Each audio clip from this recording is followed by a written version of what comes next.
Welcome back to the basement. I'm Steve Lewis. This week we continue our look at the second quarter of 1975 with movies, television, and news in the months of April, May, and June.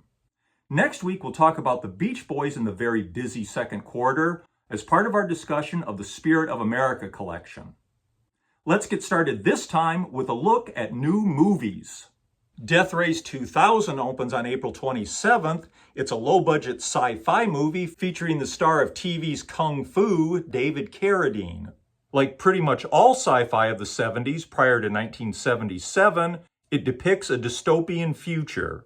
This one concerns a cross-country auto race in which drivers are required to gain points by running over pedestrians. It would be offensive if it wasn't so stupid.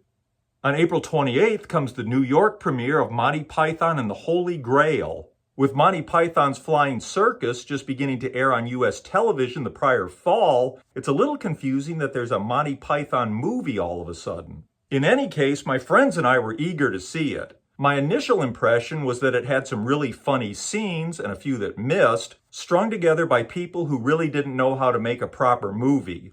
Though I'd still say that's a fair assessment, it no longer seems to matter. In fact, the anarchy of it now seems like one of its strengths. There's also a lot more blood than we've ever seen in a comedy before, and the opening credits and ending reaffirm Python's unique willingness to make the audience the butt of the joke.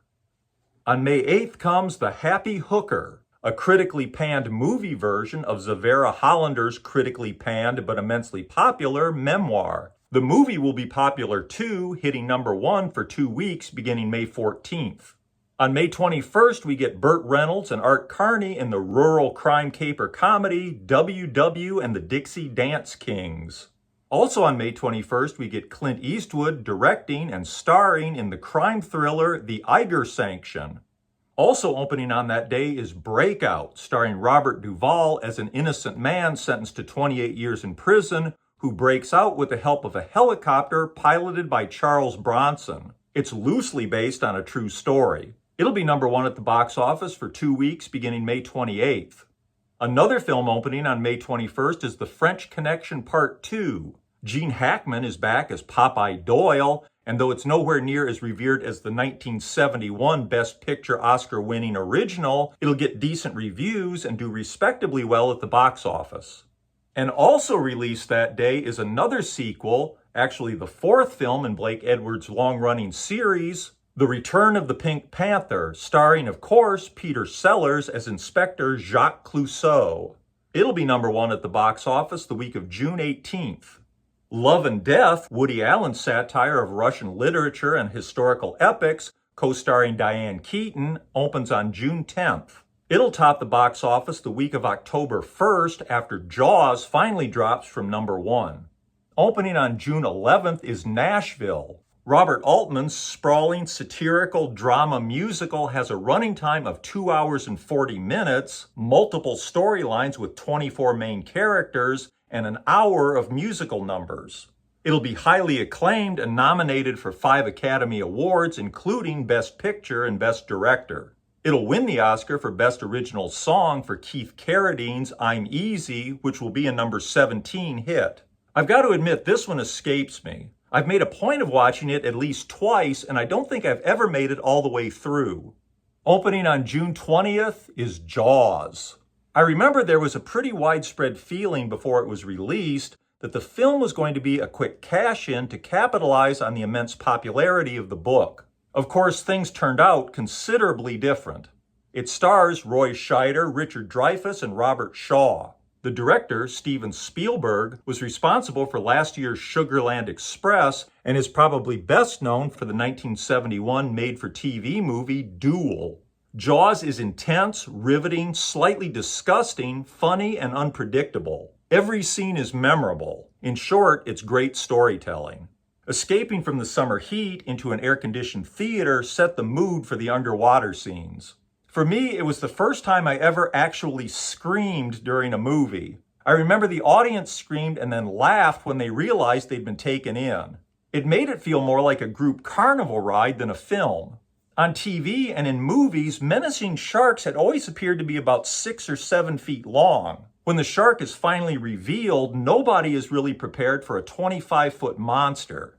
I went back and saw it 3 times. My younger brother and his friend bought every shark book and magazine they could find, and there were plenty after Jaws became a hit. They decided to become shark experts, known as icecologists, when they grew up. The film's massive popularity will redefine the summer blockbuster. It's easily the highest grossing film of 1975. It'll be #1 at the box office for 14 weeks, the entire summer, from June 25th to October 1st. And finally, opening on June 25th is Rollerball. Once again, sci-fi depicts a dystopian future. In this one, corporations have complete control and placate the masses with a brutal gladiatorial sport called Rollerball. It stars James Caan. Turning to television, let's look at the top 10 U.S. TV shows as the 1974-75 television season winds down. All in the Family is finishing its 5th season on CBS and is #1 in the overall ratings for the 4th consecutive year. During those 4 years, it's been kicking off the CBS Saturday night lineup. At #2 is Sanford & Son. Like All in the Family, it's a series created by Norman Lear. It's finishing its 4th season, opening NBC's Friday night lineup. The #3 Chico and the Man was a new series in the fall. It was undoubtedly helped by its time slot on NBC Friday nights following Sanford & Son. At #4, The Jeffersons was a new series in January. As discussed, it's an All in the Family spin-off. It was undoubtedly helped by its time slot on CBS Saturday nights following All in the Family. This season, MASH had been moved from the powerhouse CBS Saturday night lineup to Tuesdays after Good Times. The audience followed. It finishes the season at #5, just 1 slot lower than last season's #4. Rhoda is a new CBS series from the fall and a spin-off of The Mary Tyler Moore Show. Its #6 position undoubtedly owed something to the big wedding episode in the fall, which at this time is the highest rated TV episode of the 70s. Good Times is a spin-off of All in the Family and another big hit created by Norman Lear. It had finished its 1st season at #17. Now after its 2nd season, it's at #7 and has a massively popular character in JJ played by comedian Jimmy Walker. We'll talk more about Jimmy Walker's breakout popularity in an upcoming episode. It'll be dynamite. At #8 is The Waltons. The heartwarming Depression-era family drama had been a surprise hit when it premiered in 1972. At the end of its 3rd season, it's still popular and still opening the CBS Thursday night lineup. The #9 Maude is another All in the Family spin-off and another series created by Norman Lear. It's been consistently in the top 10 in each of its 3 seasons. This season, CBS moved it into Lucy's old spot on Monday nights following Gunsmoke. Maude is on just ahead of the new hit series Rhoda. At #10 is Hawaii Five-0. The CBS crime drama is the oldest series in the top 10. It debuted in 1968 and is finishing its 7th season. This year, it's been following Good Times and MASH in the CBS Tuesday night lineup. Except for Sanford & Son and Chico and the Man, which air back-to-back on NBC Friday nights, the rest of the top 10 are on CBS. 4 of those 8 shows are All in the Family, or spin-offs of All in the Family, meaning that between those 4 shows and Sanford & Son, Norman Lear has created half of the shows in the top 10. Perpetual third place network ABC's highest rated show is the 16th place SWAT.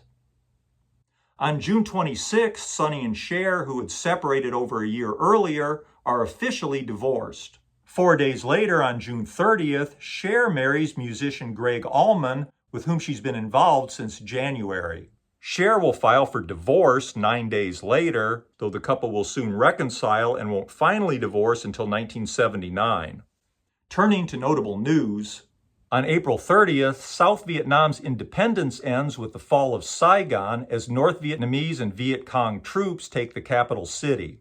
The news is full of images of the desperate evacuation of Americans and Vietnamese refugees from the roof of the American embassy by helicopter. In 1976, Saigon will be renamed Ho Chi Minh City.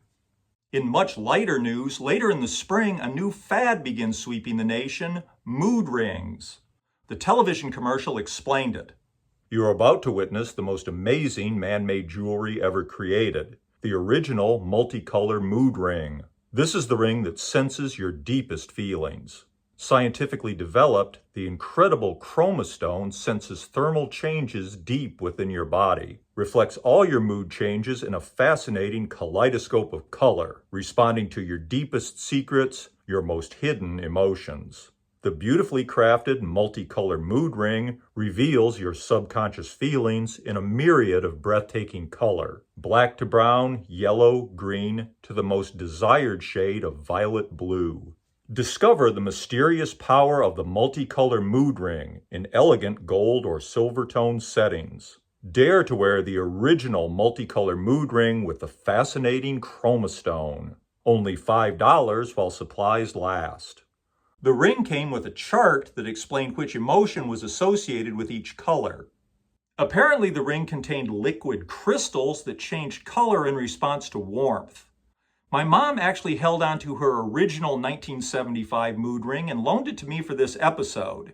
As you can see, she chose the elegant silver tone setting.